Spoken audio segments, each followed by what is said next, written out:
주권방송 시대의 징표입니다.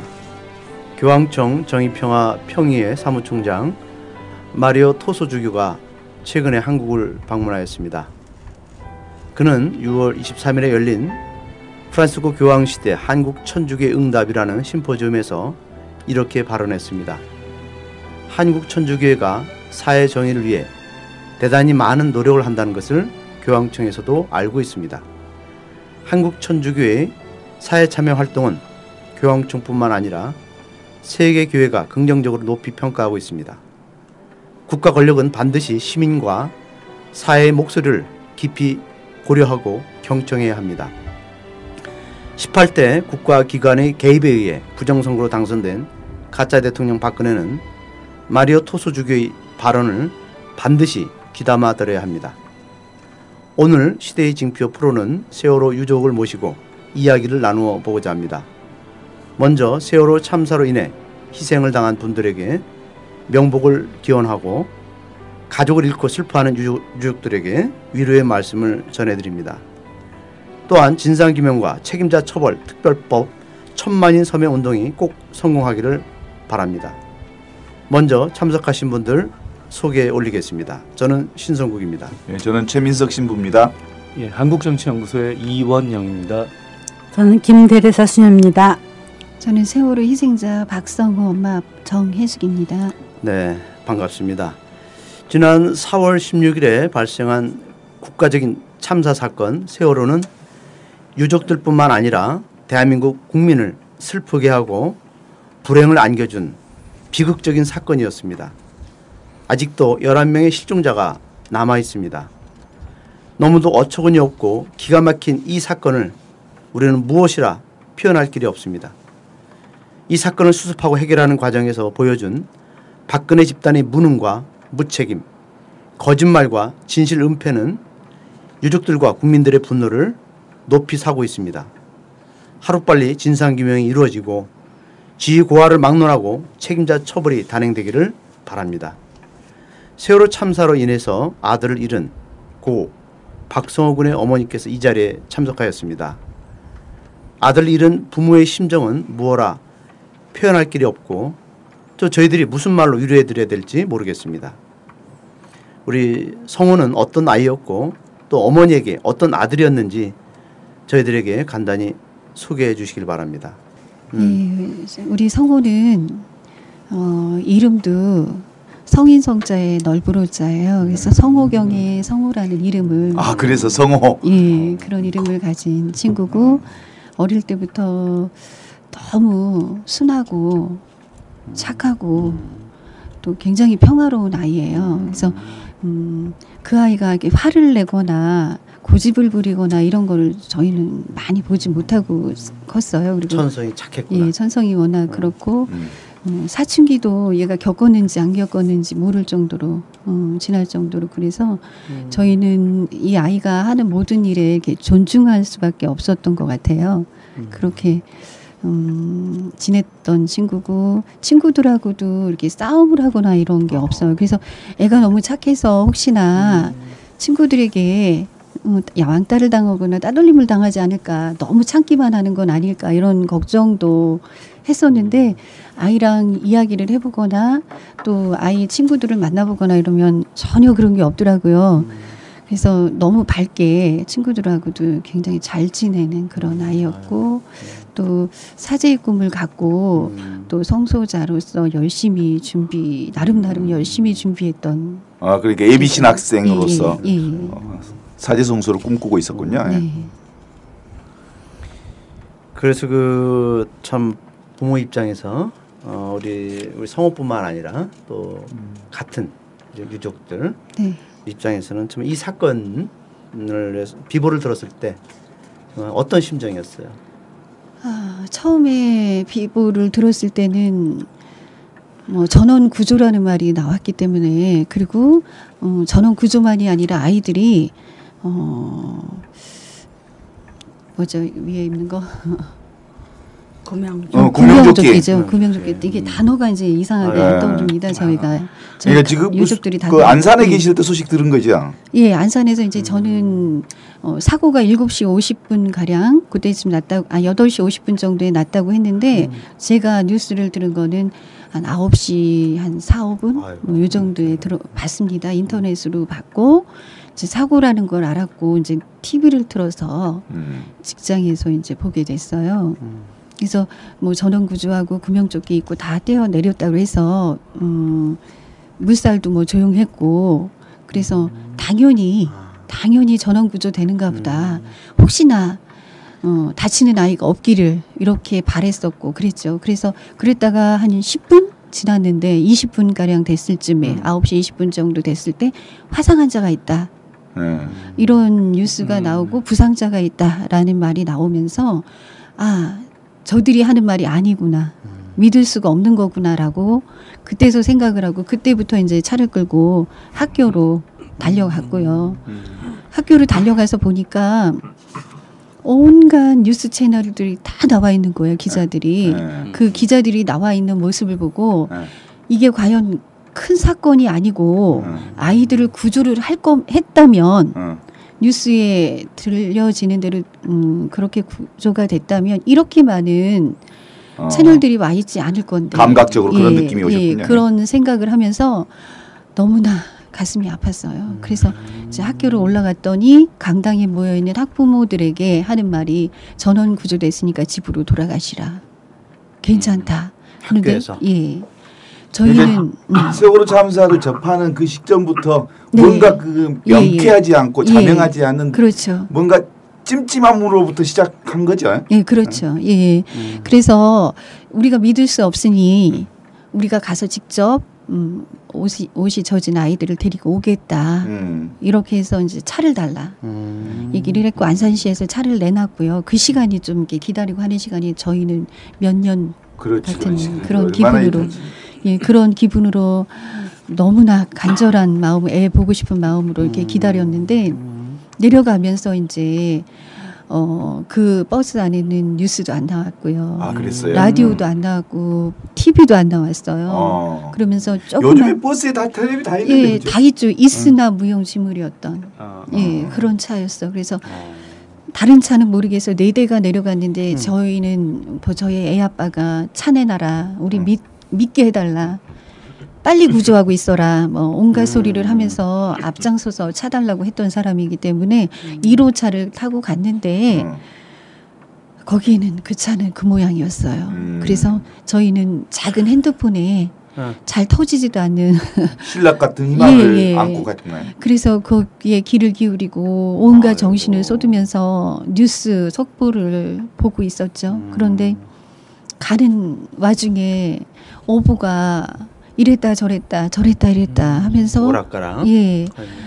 아이들은 구조가 하나도 안 되는 모습이었고 뭐 인근 섬으로 다 가 있다 라고 말은 하는데 구조돼서 얼만큼 왔다는 말이 없는 거예요. 그러면서도 믿으라만 하고 그래서 이제 몇 번이 이렇게 번복되는 오보를 보면서 저희는 믿을 수가 없다라는 결론을 내렸고 그러면서 이제 300명이라는 숫자가 사라졌다.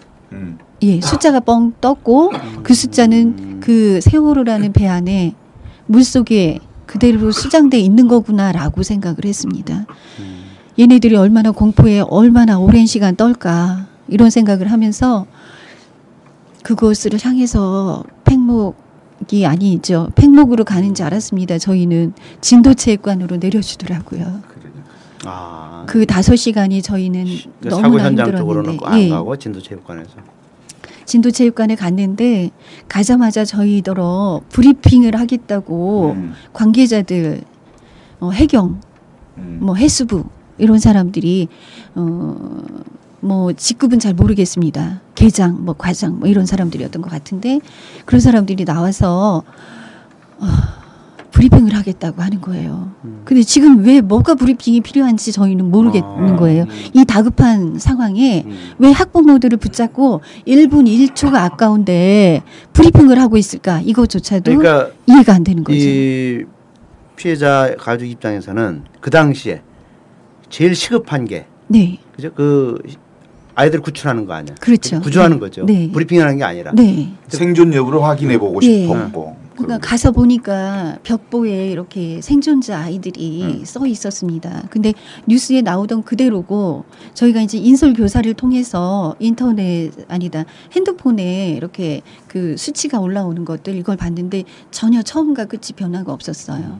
근데 뉴스는 오버가 계속 나면서 그러면서 거기 진도 체육관에 도착을 했고 브리핑 먼저 시작한다고 이렇게 들었고 그러면서 저희는 이게 뭔가 잘못됐다. 우리를 고립시키러 이곳에 우리를 묻어둔 거다라는 생각이 드는 거예요. 고립이다라는 생각이 들었고 그래서 왜 우리한테 브리핑을 하냐. 지금 애들이 구조가 어느 그렇죠. 정도 되고 있고 어떻게 구조를 하는지 말하라.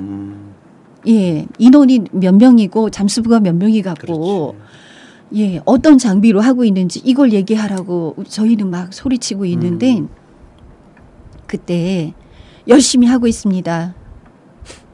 구조 최선을 다하고 있습니다. 이 말밖에 안 하면서 그러면 얼마나 진척이 되냐. 우리가 오는 5시간 내에 어떤 진척이 있는지 얘기해라 그랬는데 그 오는 과정에 버스에서 들었던 그것 이외에 더 이상이 아무것도 없다는 걸 알고 저희는 너무나 힘들었죠. 예, 너무나 힘들었고 그 와중에 있는데 저희가 이제 배 달라. 헬리기 띄워달라. 어둡기 전에 저희는 현장을 가서 봐야 되겠다. 니네들이 그들이 구조를 하고 있는지 안 하는지 확인하겠다. 우리는 눈으로 목격을 하고 확인을 해야겠다라고 이야기를 하고 있는 도중에 생존자 중에 한 분이 아이들을 40여 명 가까이 함께 구조를 했던 분이 네. 단상 위로 올라왔어요. 체육관 단상 위로 올라오셔서 하시는 말씀이 막 땅을 치고 눈물을 흘리시면서 소리 지르시는 거예요. 나는 학부모도 아니다. 나는 생존자다. 나는 애들을 40명 이상 구조를 한 사람이다.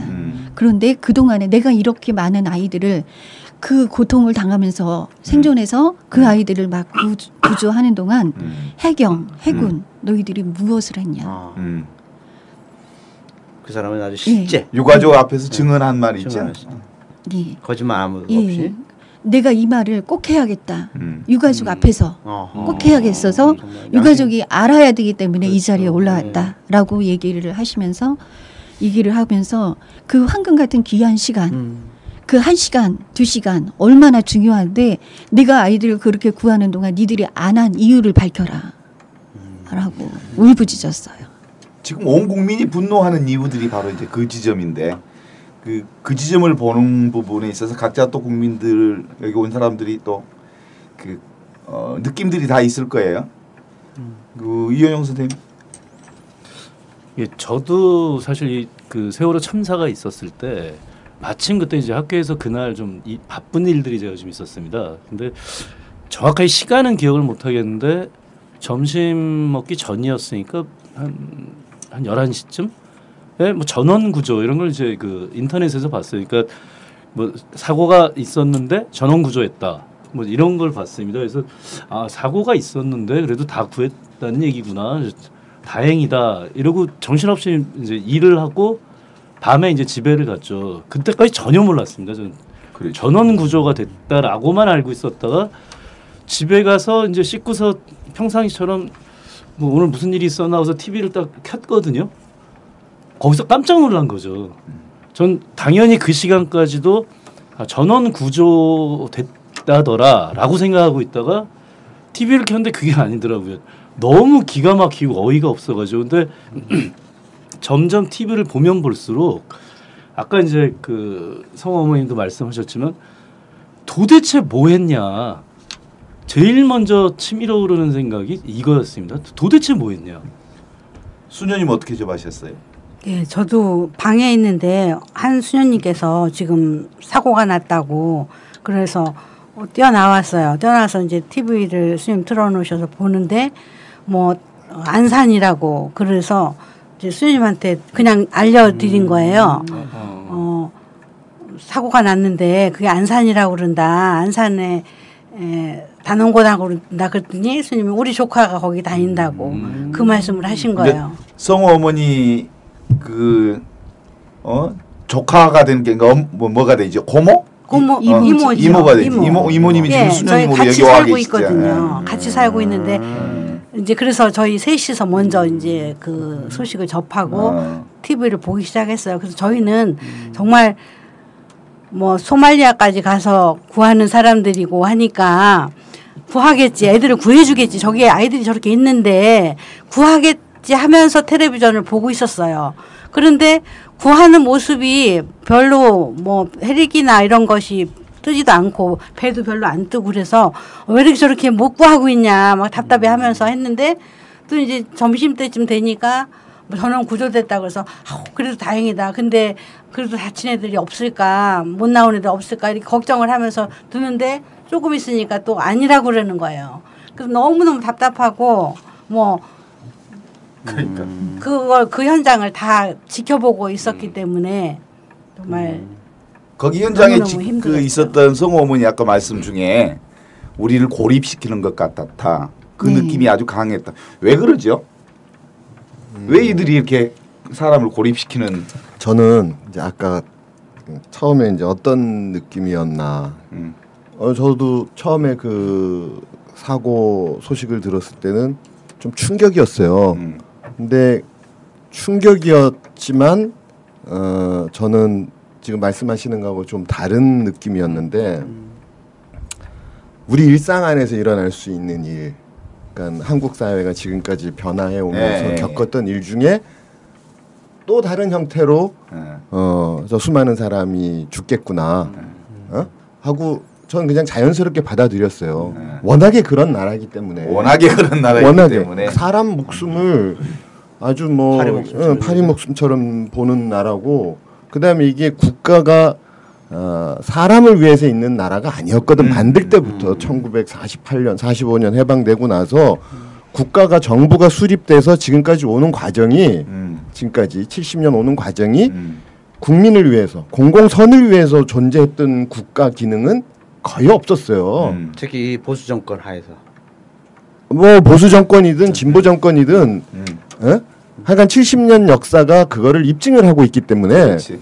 저는 뭐 충격이었지만 아까운 아이들이 또 올 것이 왔구나. 저렇게 죽는구나. 그다음에 그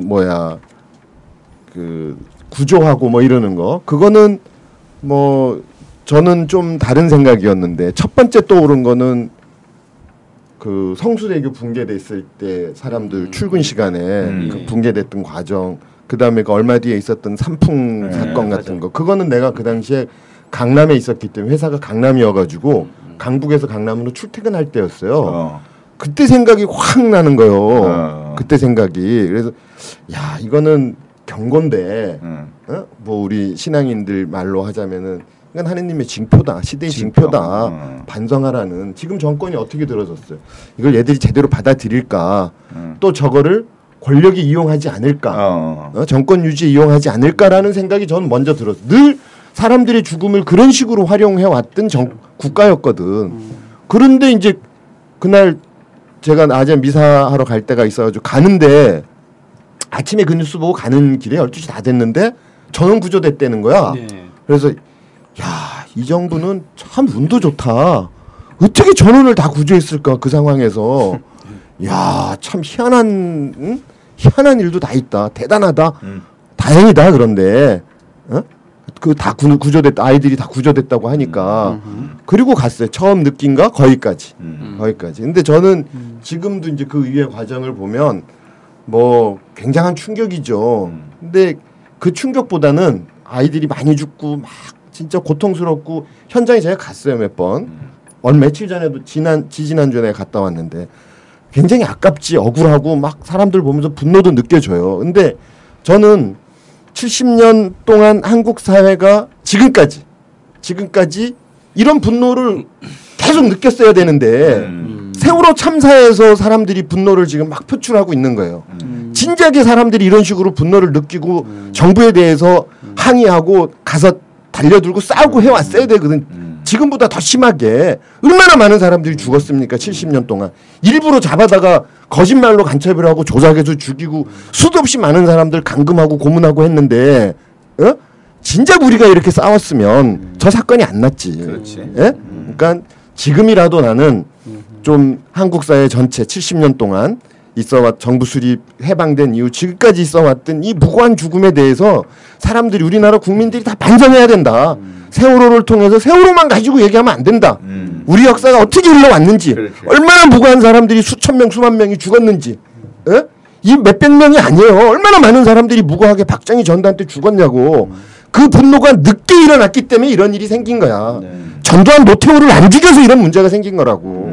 그거 그 대통령까지 한 사람을 살려줘야 된다. 이런 생각을 하는 국민들이 많았기 때문에 이 문제가 또 생긴 거거든. 앞으로 이 문제 반복 안 하려고 그러면 전 국민이 70년 동안 죽었던 수많은 사람들 세월호를 통해서 보면서 분노하고 저항해야 된다는 거예요. 그래요. 그러니까 세월호 참사가 터지자 실제로 전 국민들 전체가 사실은 그 눈물로 외치기 시작한 공통 언어가 몇 가지 있어요. 미안합니다. 잊지 않겠습니다. 그리고 행동하겠습니다. 이렇게 외치면서 그동안 지금 2달 거의 석 달 가까이 지금 끌어왔어요. 그럼에도 불구하고 지금 지금 월드컵이 진행되는 과정에서 상당히 이제 그 소리가 약화된 상황이 있잖아요. 그런 이제 이런 문제들이 이제 있으면서 그럼에도 불구하고 끊임없이 지금 아주 이 핵심의 중심에는 뭐가 있는지 그래서 이제 진실 규명을 위해서 많은 사람들이 노력하고 있는데 그 참사를 통해서 국민들의 이 분노하는 문제들 아니 보세요. 아니 지금 상을 당한 나라에 말이야. 네. 무슨 7차선 도로를 막고 응원을 하고 있냐고 미친놈들이지. 그거를 방송에 광고를 내고 말이야. 정신 나간 나라 아니냐고. 그거를 다 좋다고 또 하러 가요. 그런데 또 다른 세월호가 생기지 않는다고 누가 장담하냐고. 그걸 항의해야지. 예? 그거 가지고 얘기하는 사람 한 사람도 없고. 그리고 토요일 날 집회하러 나가면은 점점 사람이 줄어. 예? 그런데 뭘 안 읽겠다는 거야. 언론이고 뭐 다 나쁜 놈들이야. 어떻게 그걸 상중에 그걸 광고를 하고 있냐고 나쁜 새끼들이. 지금 이런 상황들 보면서 그 성호 어머니가 느끼는 심정들을 좀 얘기를 한번 해보시죠. 예. 제가 느끼는 심정은 너무나 안타깝죠. 왜냐하면 우리 성호도 이렇게 편안하게 그냥 살았던 일상을 살았던 아이고 어느 날 갑자기 이 일이 닥쳤지 우리한테 예고됐다고 생각을 아무도 해본 적이 없지 않습니까? 마찬가지로 그냥 우리가 눈 감고 남의 일이다.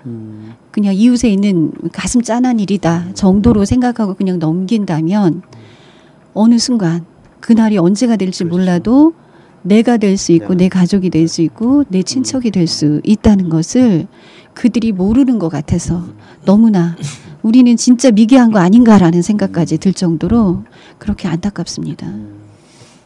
그 세월호 참사의 1차적인 문제들이 그 선원들과 선장들 탈출 과정에 대한 국민들의 분노야 뭐 당연히 있을 수 있는데 그 전에 이제 뭐 세모의 누구 유병헌 일가에 대한 수사 과정들을 보면서 또 한편에 그 코미디를 보는 것 같은 느낌들이 좀 들었잖아요. 그러니까 그 부분들 지금 국민들의 그 분노의 시선을 단적으로 지금 바꿔가기 위한 작업들이 눈에 환히 보이지 않습니까? 그걸 보는 심정들이 또 다르잖아요. 이원영 선생님, 그 국민들의 이 분노의 시각을 바꾸기 위한 정부들의 작업들을 보는 그게 어떻습니까? 저는 그러니까 먼저 좀 얘기를 하자면은 이게 원래는 세월호가 이렇게 침몰하게 된 건 사고지 않습니까? 사고는 사고로 끝나야 되는데 이후에 정부의 대응을 보면 사고를 참사로 만들어 버리는 그렇지. 사실 정부였거든요. 그런데 이제 그럼 참사가 있고 지금 일이 여기까지 진전이 됐는데 이후에도 이 사고를 수습하는 과정에서 참사를 일으켰다면 참사 이후에 국민들의 그 마음을 수습해 줘야 되는 정부가 더 지금 문제를 일으키고 있는 게 아닌가라고 하는 생각이 듭니다. 근데 이제 제일 처음에 이제 드는 문제가 사실은 정확하게 이 진실 규명이 이루어져야 되는데 이제 그런 게 잘 안 되잖아요. 그 책임자를 그걸 통해서 이제 소재가 어디에 있는지 밝히고 처벌해야 되는 사람 처벌하고 뭐 이제 그 제도적으로 뭘 바꿔야 되는 건 바꾸고 이런 작업이 있어야 되는데 사실은 특히 검찰에서 제일 먼저 한 게 그 세모의 유병헌 회장. 저는 그 사람이 좋은 사람이다. 절대 이 얘기는 아닙니다. 그런데 이제 이것이 이렇게 과도하게 모든 것이 마치 유병헌이라고 하는 그 사람의 아버지와 아들까지 다 나오고요. 그리고 이제 그 사람이 소속된 어떤 그 기독교의 한 그 교파라고 해야 될까요? 이제 구원파. 지금 여기가 이제 그 가장 문제의 근본인 것처럼 이렇게 이제 몰아가고 있는데 사실은 근데 이게 뭐 저는 이제 정치학을 공부하고 있는 사람이니까 학문적인 용어가 있습니다. 이런 걸 희생양 정치라고 하는데요. 국내 정치에서 이러저러하게 이제 문제가 생겼을 때 국민들의 시선을 외부로 돌리고 자신의 문제와 책임을 이제 회피하는 이걸 이제 그 희생양 정치라고 하는데 저는 이번 정부의 과정에서 이 전형적으로 희생양 정치를 통해서 위기 탈출하려고 하는 게 아닌가 이런 생각이 좀 들었습니다. 어쨌든 이게 제일 큰 문제는 이 대통령이 됐든 누가 됐든 정말로 국민 모두가 느낄 수 있는 반성, 사과 이런 게 필요했는데 왜냐하면 사실 국민들은 저만 해도 아까 말씀드린 것처럼 그날 당일날 밤에 집에 와서 깜짝 놀라고 나서 그때부터 한 열흘 정도를 거의 아무것도 못했습니다. 그러니까 그 학교에 가더라도 그러니까 저기 뭐 책을 봐야 되거나 글을 써야 되거나 하는 걸 전혀 못했고요. 뭐 책을 들고 있어도 이제 눈에 들어오지가 않더라고요. 항상 인터넷에서 뭐 좀 변한 거 없나, 뭐 누구 한 명이라도 더 구한 거 없나, 뭐 어떤 상황이 또 새롭게 좀 희망적인 상황이 생긴 게 없나. 거의 한 열흘을 아무것도 못했는데 아마 저뿐만 아니라 이제 우리나라 국민들 다 비슷한 생각이었을 겁니다. 근데 이게 뭐였냐면 지금 되돌이켜서 생각해 보니까 좀 표현이 거칠게 되더라도 좀 양해는 미리 좀 구하고요. 우리 전 국민들이 300여 명의 사람들이 수장되는 걸 생방송으로 다 그것도 하루가 아니라 이렇게 장시간 동안 생방송으로 다 본 거거든요. 근데 우리 국민들의 마음 속에서의 정말 아주 복합적인 게 있을 것 같은데요. 분노라고 하는 거는 뭐 이제 그 아까 이야기했던 이제 선원이나 선장들한테도 있을 거고 물론 이제 유병헌 회장 그 사람한테도 있겠죠. 근데 제일 중요했던 것 국민이 다 알거든요. 사고를 참사로 만든 게 가만히 보니까 이건 정부였구나. 그 정부에 대한 분노가 당연히 있고 이런 거죠.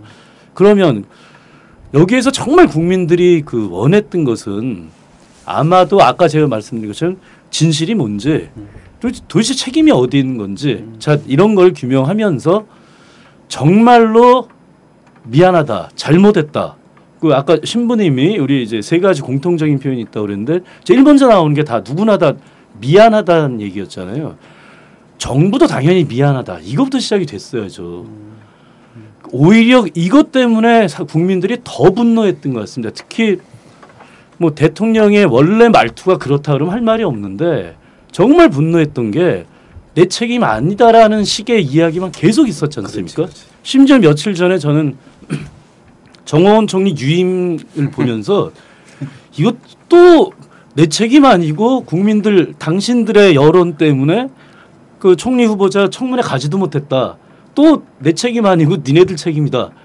이 얘기를 이렇게 하는구나 이런 느낌이었습니다. 그러니까 세월호 때문에 총리 그만두겠다고 그렇죠. 한 건데 예. 그 두 번의 총리를 낙마시킨 다음에 다시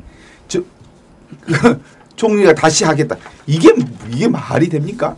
그러니까 국민들이 정말 분노를 왜 하는지 지금 근본적으로 분노를 왜 하는지 잘 모르는 거 아니냐 이런 생각을 해요. 창세기 4장 4장에 나오는 그 카인과 아벨의 얘기가 있잖아요. 카인이 그 동생을 죽였어요. 하나님이 야 너 어디냐? 뭐 물어보고 내가 어디 있냐? 이런 물어보니까 제가 아이들 우리 동생 죽인 거 아닙니다. 그 모릅니다. 뭐 이렇게 모릅니다라고 얘기를 계속 하잖아요. 이제 살인자의 특징은 외면하는 거예요. 외면하는 거. 모릅니다. 그런데 그 우리 이원 선생님 말씀하신 생각이 딱 그 부분 생각이 나서 이거는 얘기를 하나 하고 가야 될 것 같아요. 이건 뭐 팩트도 아니고 느낌이니까 느낌. 봐요. 사고가 났어. 사고가 났는데 사람을 구하지를 않아. 어떻게 보면 이제 뭐 이건 나중에 이게 팩트가 아니라는 건 전제로 하고 이건 이제 따로 이제 우리가 해야 될 얘기예요. 근데 어쨌거나 구하질 않았어. 그리고 선원들하고 선장이랑 사람들이 그냥 줄줄이 나와. 근데 이 사람들은 다 교육을 받은 사람들이야. 침몰이 됐을 때 침몰하는 과정에 어떻게 하라는 행동 수칙이고 뭐고 다 알아. 다 아는데 단 한 사람도 한 명도 가서 구하지 않아. 거기 열 몇 명 지금 재판받고 있는 이 많은 사람들이 줄줄이 그냥 1등으로 그냥 배를 타고 다 싹 나와요. 나오고 난 다음에 배가 그냥 다 침몰해 사람들 다 수장시키는 거를 우리가 눈으로 다 지켜봤어. 그 다음에 그러자마자 유병원이 어쩌고 그 다음에 유병원 일가가 어쩌고 해서 침몰과 유병원으로 그냥 만들어 갔어. 그러지. 그러니까 사람들이 아까 우리 이 선생님 말씀하신 대로 진상규명이나 사고가 왜 났느냐 어떻게 했느냐라는 게 아니고 배가 침몰했습니다. 이건 유병원입니다. 이렇게 가버린 거예요. 그 보면 그냥 그 다음에 선원들도 아무도 구하지 않았어. 그러니까 다들 의혹을 제기하고 여기에 문제가 있는 거 아닌가. 아 나도 그 생각이 들었거든. 저거는 고의적인 사고일 수 있다. 아니 저 하는 과정을 물론 팩트 아니라는 걸 전제로 아니 하는 과정을 보니까 하나도 안 구해. 에? 눈에 보이는 애들만 위에 가가지고 앞에 보이는 것만 안에 있는 애들은 그냥 다 수장시킨 거잖아요. 정부가 하나도 안 구하고 선원들은 그냥 나오고 그 다음에 유병원에 대해서 보세요. 그거를 진작에 조사를 해놓지 않고는 어떻게 줄줄이 그거를 다 그냥 바로 그 많은 내용들을 회사가 어떻고 사람이 어떻고 뭐 그 다 줄줄이 나오냐고. 미리 준비된 미리 각본이 다 짜져 있는 것처럼 쫙 나오는 거예요. 그러니까 저는 옛날에 이렇게 우리가 쭉 봐왔던 조작 간첩 사건, 인혁당 사건, 뭐 수많은 창조 간첩 사건들이 있었잖아요. 그 사건들하고 연관이 딱 되는 거야. 아 정부가 위기에 봉착하니까 저거 일부러 만든 사건 아니야? 어떻게 그 큰 배가 갑자기 그렇게 거기서 침몰하고 하나도 못 가 이런 일이 생기냐고. 그리고 유병원이 쫙 나오는 거야. 그러니까 지금도 시중에 바깥에 돌아다니는 얘기가 의혹. 저거는 고의성이 있었던 거고 정부가 일부러 한 거 아니냐. 이런 의혹이 계속 나오는 거예요.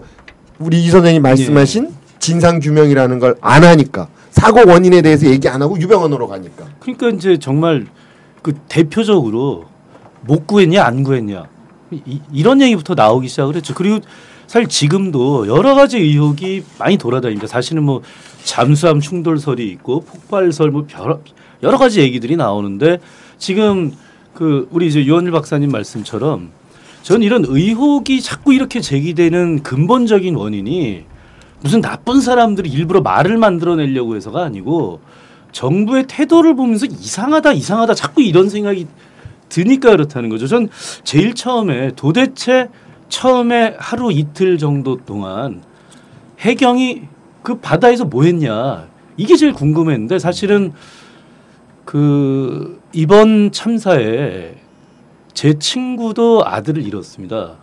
제 친구도 이제 아들이 그 단원고 2학년이었는데요. 그 친구에게 나중에 좀 얘기를 들었는데요. 자기도 진도에 첫날부터 내려가 있었는데 너무 열통이 터져서 아무것도 안 했다는 겁니다. 근데 이제 저만 해도 제 당일날 밤에 집에 와서 TV를 보고 도대체 뭐 했냐 막 이런 생각을 했다고 했지만 그때 TV에서 분명히 뭐라고 나왔냐면요. 사상 최대의 구조작전이 벌어지고 있다. 계속 언론에서 이런 얘기를 했거든요. 그런데 그러니까 저는 사상 최대의 구조작전을 했다는 거는 사실인 줄 알았던 거죠. 요거는 사실인데 뭐 능력이 안 됐거나 하여튼 여러 가지 이유로 사람을 못 구했다. 이렇게 받아들인 건데 제 친구 얘기를 들으니까 더 황당하더라고요. 아무것도 안 했다는 거예요. 그 부분을 제가 조금 말씀드려도 될까요? 첫날 그렇게 해서 내려갔고 거기서 이제 목격자가 아니라 증인이 이야기를 해줬잖아요. 아까 말씀드린 것처럼 구조를 본인이 당사자임에도 불구하고 구조를 하고 있을 만큼 시간이 있었는데도 불구하고 해경은 아무것도 안 했다는 거를 저희 앞에서 학부모들 앞에서 증언을 해줬죠. 울부짖으면서 울부짖고 울부짖기만 한 게 아니라 막 미쳐 죽을 것 같다. 내가 살지 못할 것 같다고 말할 정도로 그렇게 했어요. 그래서 저희가 이제 현장을 가게 됐습니다. 그래서 헬기 내놔라 배 달라. 잠수부는 몇 명이 갔냐 이러면서 따지면서 그래서 일단은 그런 버스를 타고 팽목으로 가겠다. 팽목으로 가는 동안에 다 달라라고 확답을 받고 갔습니다. 갔는데 팽목에 도착할 때까지 너무나 긴 시간이에요. 30분이 그렇죠. 거의 30분이더라고요. 그 정도 가서 보니까 배도 준비도 없고요. 헬기도 안 와 있고요. 네. 그래서 이제 그 함께 간 그 당사자들한테 이제 해경한테 왜 말이 다르냐. 빨리 약속 지켜라. 저희는 이제 울부짖을 수밖에 없었죠. 그래서 또 씨름을 거기서 1시간 반 정도를 또 했습니다. 그렇게 해서 결국은 이제 배를 2대 빌리고 그다음 헬기는 이제 할 수 없었습니다. 그래서 이미 깜깜해진 상태에서 배를 타고 어선을 저희가 빌렸어요. 먼저 어선을 빌려서 저희가 이제 가기로 했고 그다음에 잠수부를 민간 잠수부를 저희가 사기로 했고요. 그래서 어선도 사고 잠수부도 사고 이렇게 해서 가기로 한 겁니다. 그 와중에 그 싸우고 있는 중에 그렇게 해서 이제 어선을 일부가 타고 먼저 갔고 그다음에 두 번째 이제 해경이 그제서 이제 할 수 없다는 식으로 배를 내줬어요. 그래서 배에 올라탔더니 내리라고 하는 거예요. 그래서 왜 내리냐? 우린 한시가 급하다라고 말을 했더니 잠수부들을 태워서 나가야 된다. 그러니 내려라. 근데 잠수부가 간다는데 저희가 무슨 그렇죠. 당연히 내려야겠죠. 내렸습니다. 내려서 다른 배를 달라 했더니 잠수부가 몇 명 탔어요.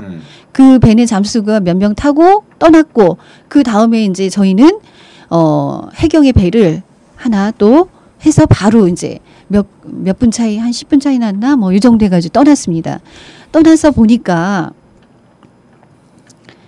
거기도 또 30분 아니 거의 1시간이죠. 1시간가량 거의 가야 됐습니다. 그렇게 해서 도착한 현장에는 배만 보셨듯이 화면에 나온 그대로고 선미만 보이는 예, 거지. 선미만 보이고 열심히 최선을 다해서 구조를 하겠다는 그들의 모습은 보이지 않았습니다.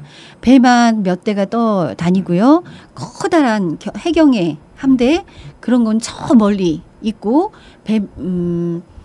그렇죠. 그리고 잠수부들이 탄 보트가 한 2대 정도가 왔다 갔다 할 뿐이었어요. 거기를 배회하고 있을 뿐이지 구조를 하고 있다는 모습을 볼 수가 없었고요. 조명탄 서너 개 이 정도가 전부였습니다. 그런데 제가 그 전에 TV에서 보고 팽목항에서 TV에서 보고 온 화면은 TV의 화면은 모든 걸 다 하고 있고 최선을 다하겠다고 하고 엄청난 비행기가 아니라 엄청난 배와 엄청난 잠수부들이 수많은 잠수부들이 지금 구조를 하고 있다고 했습니다. 근데 현장은 절대로 그 모습이 아니었다는 겁니다. 그러니까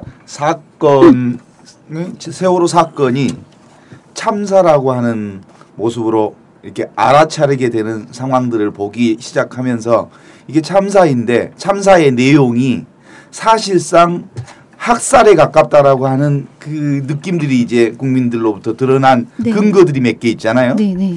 그래서 사실은 그 언딘이 그 다이빙벨 네, 그 네. 문제가 사실은 이게 사실은 그 구조하러 간 사람들이 아니라 다 죽기를 기다린 다음에 인양하기 위해서 간 사람들이다. 뭐 이것들이 이제 밝혀지기 시작하면서 이건 구조하지 않았다.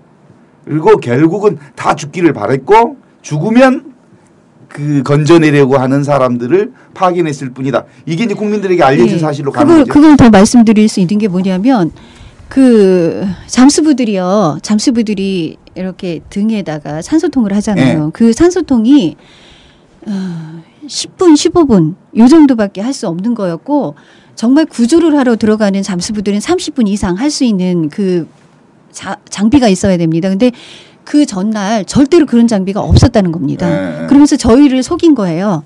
저희 이제 학부모들을 속이고 저희가 이제 해경 배에서 잠수부들이 내려오게끔 해서 정조 시간까지 기다려서 내려오게 해서 현장에 투입하게 했습니다. 이런 것까지 했거든요. 저희가 했는데 단 10분도 안 돼서 5분 조금 넘으니까 그냥 올라와 버리는 거예요. 그러면서 하는 말이 내가 죽을 것 같아서 못 들어가겠습니다. 라고 하는 거예요. 그래서 저희는 정말 물속이 그런가? 위에는 잠잠한데 바다 위는 잠잠한데 물속은 정말 저렇다는 건가? 믿을 수가 없어서 그랬고 죽는다는데 거기다 더 계속 박아놓을 수는 없는 거였잖아요. 그래서 할 수 없이 너무나 안타깝고 괴롭지만 할 수 없이 나왔어요. 그리고 나서 그 다음 날 잠수부들이 더 들어오고 그다음에 장비를 가지고 민간 잠수부 우리가 사던 민간 잠수부들이 장비를 가져오면서 이 사건이 이들이 거짓말을 하고 있다는 거를 거기서 또 느낀 겁니다.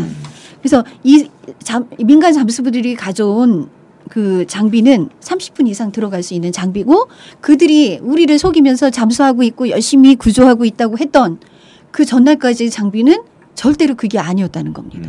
그냥 산소통에 지나지 않는 이런 거였어요. 그래서 그때 이제 다이빙 벨이 아주 주된 아주 핵심적인 그 관심의 대상이 된 거죠. 네. 결국은 다이빙 벨이라고 하는 건 구조에 꼭 필요한 일이었다면 그걸 전혀 사용하지 않았을 뿐만 아니라 온 다이빙 벨을 보내는 입장으로 보면 결국 구조의 의지 자체도 없었고 결국 본인들이 알다시피 뭐 인양 작업만 그들의 임무였다는 것이 이제 서서히 밝혀진 거죠. 네. 그런데 이제 그 세월호로 우리가 접근하지 말고 지금까지 있었던 수많은 국가의 권력에 의한 참살들로 접근을 한번 해보자고요. 보세요. 정부는 일단 그런 사건이 생기면 부인을 합니다. 무슨 사건이 우리는 잘 몰랐다. 모릅니다. 박종철 사건도 그렇게 했어요. 탁친이 억하고 죽었다. 이런 식으로. 가인과 아벨의 사건에서 가인이 하는 말 모릅니다. 그 다음에 접근을 차단을 해요. 이런저런 핑계를 대서 안 보여주려고 해. 그게 뭐예요? 지금 최근에 있었던 뭐 이런 간첩 사건도 그렇고 그런 인혁당 뭐 울릉도 사건 그 조작 수만이 돌아가셨던 그런 사건들의 면회 금지, 변호인 접견 금지 안 보여주려고 한다. 인혁당 때 어떻게 했어요? 나중에 사람들 그 고문하고 막 참혹하게 죽었던 그 시신을 다 드러날 것 같으니까 탈취까지 해가지고 자기네가 가서 그냥 그 화장터 데리고 가서 화장하고 시키고 강제로 막 이랬잖아요. 저는 여기에 자기들의 무능을 감추려고 했던 그 세월호 사건에서 그대로 정부가 공권력이 그대로 그 모습 그대로 보여준 거예요. 현장에 접근시키는 거 차단하고 우리가 어떻게 구조하고 있는지 보여주는 안 하니까 능력이 없어. 그리고 할 마음도 별로 없었던 것 같아 지금 같으면.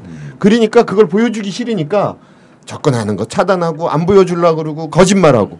근데 난 지금까지도 이게 일관되게 유지되고 있다라고 생각을 해요. 지금 하는 방식이. 이거는 세월호 사건에서만 일어난 게 아니고 지금까지 모든 사건이 이런 식으로 왔어. 광주 민주항쟁 과정에서도 그랬고 모든 그러니까 국가가 국민들의 안전, 국민들의 생명을 보호해 이미 그 권한을 의무를 70년 정부가 수립된 이후 포기했다는 거를 일관되게 보여주고 있는 거거든. 세월호에서도 그대로 드러났다는 거예요. 저는 세월호 사건으로 지금까지 있어왔던 한국 국가 공권력의 이 실상을 우리가 확실하게 이번 기회로 느껴야 되는 거고 세월호를 통해서 다시는 이 70년 역사 안에 있어왔던 인권 탄압이라든가 그다음에 권력을 유지하기 위한 공권력에 관한 문제를 확실하게 이의를 제기해야 된다. 이건 진짜 싸워서 앞으로 다시는 이런 일이 생기지 않도록 너무 유사하고 동일하게 가거든. 제가 팽목항을 갔어요. 거기 어떤 사람이 있냐면 팽목항에서 진도 사람이야. 팽목항이 진도항이에요. 가보면 진도항으로 돼 있어요. 진도 분이에요. 그 해병대 출신이야. 이거 다이빙하고 잠수하고 했던 분이에요. 그 고향 사람이야. 근데 거기에 이게 멀리 떨어져 있잖아요. 서울에서 멀리 떨어져 있는 데다. 그러니까 사람들이 자살하러 와서 거기서 죽는 사람들도 많답니다.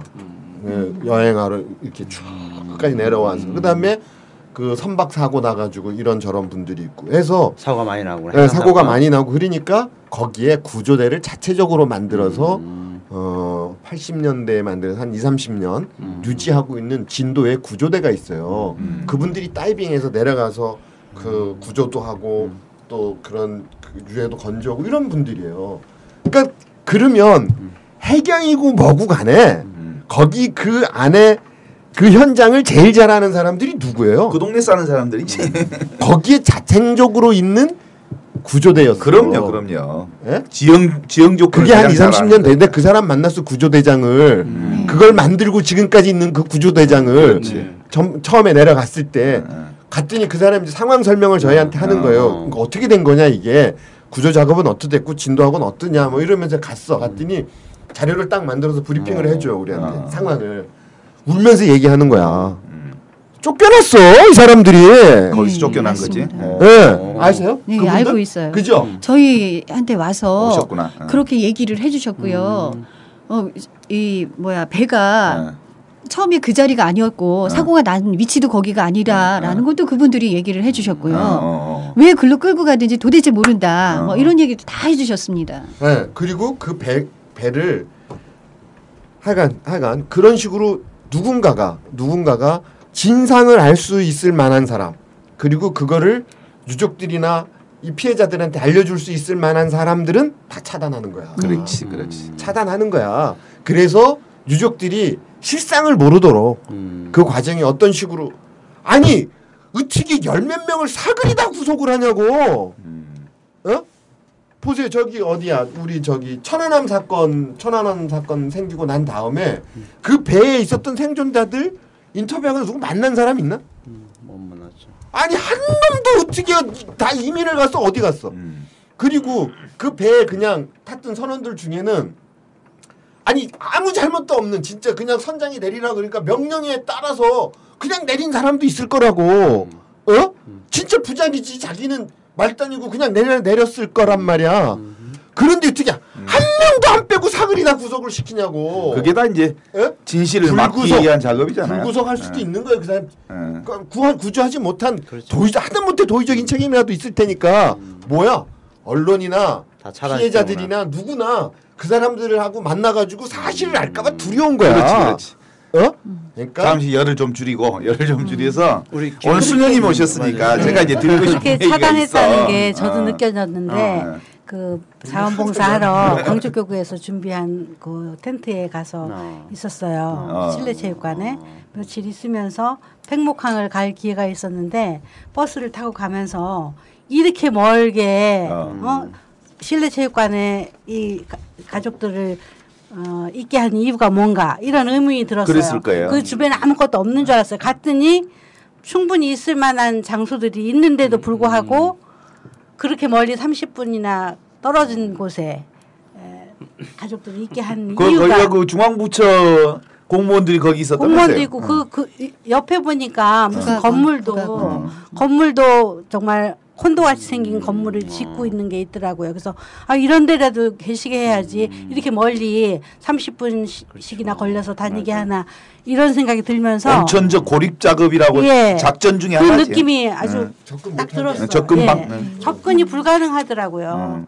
거기 차가 없으면 거기 어떻게 가겠어요. 그러니까 싸워야 돼. 가서. 우리 그리스도인으로서 신앙인으로서 우리는 사실은 하느님의 말씀을 듣는 사람이고 하느님의 진실한 말씀을 듣고 그 진실을 살고 증언할 사람들이잖아요. 그러니까 이제 세월호 희생자들의 피가 근본적으로 지금도 아직도 팽목항 저 진도 앞바다에서 울부짖고 있잖아요. 아이들이. 여기서 우리들 역시 그 소리를 어떤 소리로 들을 건지 팽목항에서 들리는 그 소리가 사실은 하느님의 소리잖아요. 그 소리를 듣지 못한다면 그리스도인이 아니지. 그런 관점에서 수녀님들이 거기 지금 현지에 가서 들었던 그 아이들을 통해서 들려오는 하느님의 소리, 부모들을 통해서 울부짖는 하느님의 소리, 그때 함께 하시면서 있었던 얘기들을 함께 좀 나누어 주시면 좋을 것 같아요. 그때도 한 많은 수의 아이들이 아직 찾지 못한 상태였었어요. 그래서 저희가 그 실내 체육관 안에는 도저히 들어갈 엄두를 낼 수 없을 만큼 정말 그 부모들이 겪는 고통. 그래서 나오셔서 지나가시면 만나거나 아니면 저희는 정말 하루빨리 이 아이들이 구출되기를 그것만 바라고 기도를 계속했었어요. 다른 거 할 일이 아무것도 없었어요. 정말 하루빨리 부모님들 품으로 이 아이들이 돌아오기를 기대하면서 계속 기도를 하고 있으면 이제 부모님들이 오셔서 뒤에 앉으셔서 기도하고 가시고 좀 더 시간이 되면 같이 앉아서 얘기를 하고 그래서 그 부모님들 안에 이 어둠과 죽음이 꽉 차 있는 것을 느끼게 되고 그래서 저희들은 뭐 다른 말은 아무것도 할 수도 없었고 그래서 아이에 대해서 아이가 정말 어렸을 때 어땠었는지 부모님에게 어떤 아이였는지 이런 이야기들을 여쭙고 같이 기도할 수밖에 없었습니다. 그리고 거기 가서 있으면서 답답했던 거는 진실이 하나도 없었다는 거. 그래서 진리가 너희를 자유롭게 하리라 그랬는데 정말 이 진리가 밝혀지지 않는 한, 이 진실이 밝혀지지 않는 한 우리가 모두 대한민국 사람 모두가 자유롭지 않을 거라고 하는 생각이 들었고 그런 의미에서 이 진실이 정말 규명될 수 있도록 모두가 힘을 합쳐야 제가 아까는 카인과 아벨 얘기를 했는데 그 우리 아이들을 죽게 한 그 가인이 누구인지 그거 찾아내야 될 거 아니에요? 네. 그 가인을 찾아내는데 총력을 기울여서 그 가인을 찾아내고 진실을 규명하는 일에 그리스도인들이 사실은 앞장서야 되는 거 아니겠어요? 그런 점에서 종종 그리스도인들 안에 화해라는 이름으로 또 용서라는 이름으로 이 문제를 희석시키는 경우들이 종종 생겨요. 이 문제에 대해서 사실 수녀님들이 그 현장을 보셨으니까 어떻습니까? 지금 용서와 화해를 말할 때입니까? 용서는 본인이 진정으로 뉘우치고 잘못을 인정할 때 용서를 하거나 안 하거나를 하는 것이지 용서를 미리 전제로 해서 모든 것이 다 없어지는 건 아니라고 생각을 합니다. 예수님께서 정말 그 가난한 이들과 함께하고 가난한 이들에게로 가시면서 당신이 그 고통받는 군중에 대해서 애끓는 마음을 창자가 끊어지는 그런 마음을 가지셨고 지금 현재 부모님들이 느끼시는 마음들이 정말 그런 마음 이 성호 어머니도 지금 그 장이 완전히 자가 줄어들어서 너무 고통스러워서 그런 이 부통함을 겪고 계신데 그런 그 애끓는 마음을 우리가 갖는 거는 중요하지만 그 필요하고 또 그런 예수님의 마음으로 예수님이 원하시는 현장으로 가야 되고 그들과 함께 있어야 되지만 용서를 그렇게 함부로 할 수 있는 건 아니라고 생각합니다. 용서는 본인이 정말 진정으로 뉘우칠 때 그 다음에 용서가 이루어지는 거라고. 그러니까 그게 진정한 용서라고 생각합니다. 실제로 그것 때문에 지금 그러는데 내가 이제 작업을 좀 묻고 싶은 건데 친일 지배 세력이 진정으로 참여하지 않았음에도 불구하고 해방 후 쉽게 용서받고 국가의 리더십을 장악하게 된 이 현 친일 세력들이 청산되지 않음으로 인해서 이 사건이 계속 지속됐잖아요.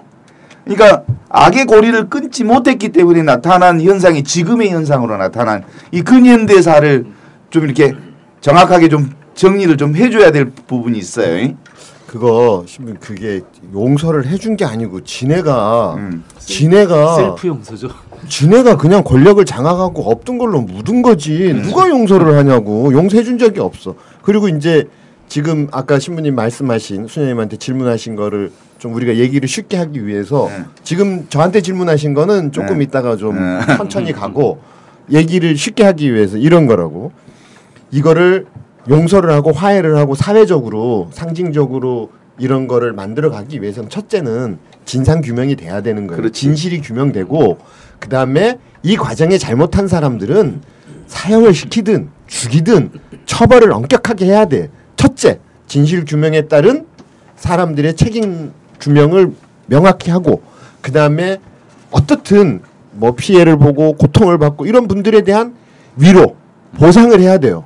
두 번째는 진실 규명과 책임 규명을 하고 여기에 따라서 보상과 위로를 하고 그다음에 다시는 우리 공동체 안에 이런 일이 일어나서는 안 된다라는 거를 말로만 하면 안 되잖아요. 말로 하면 안 그거를 지속적으로 사람들한테 전하고 기억할 수 있도록 자료로 만들고 홍보하고 교육하는 작업. 이 세 단계가 이어져야 되는 거라고. 진실 규명과 책임자 규명. 그다음에 위로와 보상. 예? 그게 보상이 뭐 어떤 방법으로 될 수 있을지는 모르겠어요. 금전적인 보상도 될 수 있고 우리가 전부 다 가서 가족들한테 뭐 많은 방법이 있을 거예요. 위로와 보상. 그다음에 이런 일이 다시는 재발시키지 않겠다라는 책임과 다짐, 교육과 홍보. 이 작업으로 이어져야 되는 거예요. 근데 지금 첫 번째 부딪혀 있는 거 아니야. 첫 번째 진실 규명과 책임자 처벌. 아니 한 새끼도 잘못했다고 나오는 놈이 없어. 한 새끼도. 그러잖아. 예? 여기에 무슨 진실 규명이 시작이 됐냐고. 누군가가 잘못했다고 고백하는 놈이 있어야 이 일의 시작이 풀어질 텐데 똑같잖아. 광주 민주항쟁 때 발표한 놈이 지금도 없어. 총 쏜 놈은 뒤지게 많은데, 예? 어떤 놈이 쏴라 그랬는지가 한 놈도 안 나와. 그 수많은 사람들이 고통을 받고 있고 수많은 사람들이 돌아가시고 했는데도 불구하고 똑같잖아. 지금 몇백 명이 생으로 수장되고 돌아가시고 진짜 고통을 수많은 그거보다 몇 배 많은 사람들이 고통을 받고 있는데 내가 잘못했다는 놈이 한 놈도 없어. 예? 그러니까 지금 우리가 해야 될 일은 어떤 형태로든 진실을 규명하는 일 그리고 거기에 합당한 처벌, 책임 추궁하는 거 이게 1차적인 거다. 어? 우리 사회가 공동체가 지금 해야 될 일은 이거다. 월드컵이 아니고 7차선대로 맞고 이거 얘기부터 해야 되는 나라라고. 근데 이거 안 하고 있지 않습니까? 그렇지. 지금. 예, 맞습니다. 아니 보세요. 분향소 전국에 몇 개 있었어요? 전국에 몇 개 있었냐고. 그리고 며칠 했어요 그게. 몇 명 갔습니까? 몇 명 갔어? 1000만 명은 가야지. 어? 그렇게 많은 곳에 분향소를 만들고 그렇게 오랜 시간 동안 와서 그 참회의 기도를 같이 하자고 했는데 몇 명 왔냐고. 그런데 그리고 나서 지금 서명 몇 명 했어요. 진짜 심각하게 이 부분에 대해서 우리 공동체가 진짜 참여하고 있는지. 그러면 잠깐만.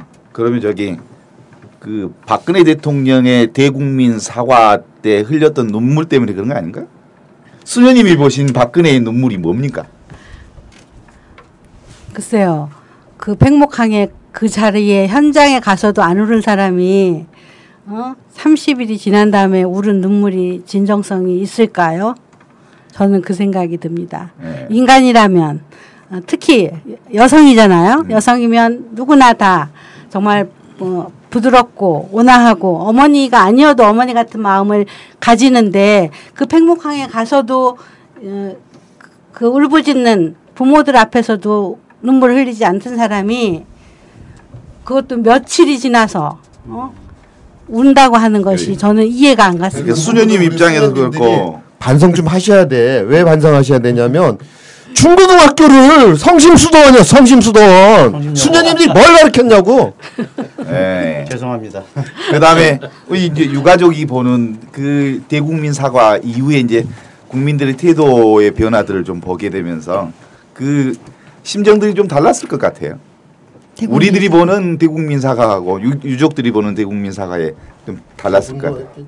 대국민 사과가 아이고 뭐 아까 수녀님 가족들한테도 사과 안 하는 사람이 수녀님 말씀하신 것처럼 그래요. 한 나라의 원수가 이런 일이 생겼고 너무나 순수한 애들이잖아요. 그 애들이 그것도 또 그냥 뭐 지들끼리 놀다가 다친 것도 아니고 학교 수업을 하러 가다가 이렇게 수장이 돼서 다시는 돌아오지 못하는 길로 갔는데 그곳에 이틀이에요, 3일이에요. 그 만에 이제 나타나가지고는 이거 무슨 의장 행사하는 것처럼 그런 식으로 나타나서 1분 1초가 아깝다라고 말은 했습니다. 그리고 여기 있는 사람들이 말을 안 들으면 다 옷 벗어야 됩니다. 라고 말을 하고 갔습니다. 그리고 제가 거기서 울부짖었습니다. 배가 가라앉고 있습니다. 배가 가라앉고 있습니다. 배가 안 가라앉게 해주세요. 그러나 절대로 배는 안 가라앉는다고 말하고 간 대통령입니다. 근데 우리가 본 배는 그 이상 더 볼 수가 없었죠. 그리고 5월 8일 날 저희가 너무나 가슴을 치면서 여의도까지 갔다가 사과를 못 받고 KBS의 그 행태에 사과를 못 받고 그다음에 이제 청와대까지 가게 됐죠. 그 밤에 청와대까지 가서 그냥도 간 거 아닙니다. 영정을 들고 갔어요. 그렇지. 예, 그런 사람들을 외면하고 길바닥에서 노숙을 하게 한 대통령입니다. 그 이후에 그분이 갑자기 어느 날 새벽에 불렀어요. 새벽에. 저희 대표들을 부르는 시간이 새벽에 2시에 전화를 받은 겁니다. 그리고 급박하게 이루어져서 그날 아침에 오후에 이렇게 해서 만나게 된 거예요. 세상에. 그렇게 말을 하는 것도 그렇게 무슨 일을 추진하는 것 자체도 이해도 안 되고 거기서도 한 번도 눈물을 보여본 대통령이 아닌데 우리를 불러서 그렇게 눈물을 흘렸다 하더라도 우리가 그걸 믿을 수 있을까요? 예, 절대로 그렇지는 않고요. 그리고 나서 나온 보도에 의하면 대통령이 광고를 찍었다. 이런 얘기를 그렇지. 그 얘기도 들었습니다. 있었죠. 그래서 그럼 우리는 그 광고에 보조 출연자였네 라는 생각밖에 저희는 할 수가 없었고 이 와중에 상을 입은 대통령이 무슨 광고를 찍고 있고 이런 걸 저희가 믿을 수 있을까요?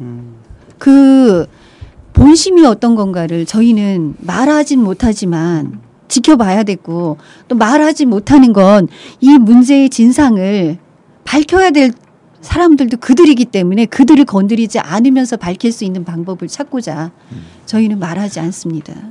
그러니까 저번에 보니 그동안 한 20-30년 동안 대한민국에 있었던 대형 사건 참사에 관련된 그 사람들과 대표들을 모여서 뭐 한겨레 신문에서 얘기를 쭉 하는 그 좌담회가 있더만요. 그거 보게 됐는데, 그러니까 그 똑같은 그 흐름들, 형식들이 그대로 똑같이 이루어졌다는 공통점들을 발견하면서 그 모든 참사들이 대부분 국가의 거짓말로부터 시작해서 그 다음에 은폐 조작 그렇게 해서 결국 사건이 해결되면 완전히 손 털고 그 모든 일은 유족들이 감당해야 할 몫으로 던져버리고 자기들은 전혀 아무 일도 없었던 것처럼 진행됐던 과정들 이렇게 똑같이 얘기를 공통적으로 뭐 확인하는 작업들이 있었더만요. 그래서 더더욱이나 이제 과거를 잊지 않겠다고 하는 국민들의 전반적인 고백들은 지금 그걸 잊기 시작하면 그 사건은 또다시 계속 반복될 수밖에 없는 사건이어서 그 악의 고리는 분명하게 끊고 가지 않으면 또 다른 악을 재생산할 수밖에 없다. 이것이 이제 국민들이 공통적으로 가지고 있는 부분이어서 적어도 이번 세월호 사건을 통해서 그 악의 고리를 끊어서 더 이상 악의 세력에 의해서 선의의 사람들이 더 이상 당할 수 없다. 이런 그 그리스도인들의 자세와 각오와 실천적인 다짐들이 좀 이루어져야 하지 않겠는가 하는 생각들을 해보게 됩니다. 예, 그 세월호 참사 또는 학살이 일어난 지 그 한 달 만에 지난 5월 18일이죠. 그때 박근혜하고 김기춘이 그 서울 대교구 명동 대성당에서 그 세월호 참사 추모 미사가 있었습니다. 그때 이 박근혜, 김기춘이 거기 참석했는데 그 이 미사 박근혜 이 미사 사진이 그 다음 날 전 언론에 아주 대문짝만하게 나왔거든요. 그때 그 네타쇼 하는 그 박근혜의 모습을 그 포커스로 그 보도했습니다. 그 5월 18일이 무슨 날입니까? 5.18 광주 민주화 운동 있는 날인데 이 대통령이 반드시 가야 할 국가적 행사에 참석하지 않고 그 명동성당 추모 미사에 갔다. 그래서 그 박근혜가 5.18을 어떻게 바라보고 있는가 그것을 이제 상징적으로 드러난 사건이고 또 한 가지는 이 박근혜가 고등학교 때 천주교에서 세례를 받았는데 그 세례 받고 나서 주일 미사에 가본 적이 없는 여자거든요. 그러니까 천주교 신자로 살아온 적이 없어요. 근데 세월호 추모 미사에 참석해서 네타시오 하는 그 사진을 아주 공개적으로 찍어서 네타시오 쇼를 했습니다. 이 박근혜의 쇼걸 국민들을 기만하고 또 국민들 앞에서 노골적으로 거짓말을 한 것입니다. 왜? 세월호 참사 책임자인 정원원 국무총리를 다시 유임시켰습니다. 그것은 박근혜가 결국 세월호 참사를 내팽개치고 무책임하게 방치하겠다는 그러한 선언입니다. 박근혜가 하루빨리 물러나야 이 나라의 이 비극적인 사건들 또 비정상화된 이러한 구조적인 모습들이 정상화될 것입니다. 오늘 이렇게 함께해 주신 우리 박성호 군의 어머니 또 우리 김대래사 수녀님 또 우리 윤원일 박사 또 모든 분들에게 진심으로 감사드립니다. 감사합니다. 수고하셨습니다.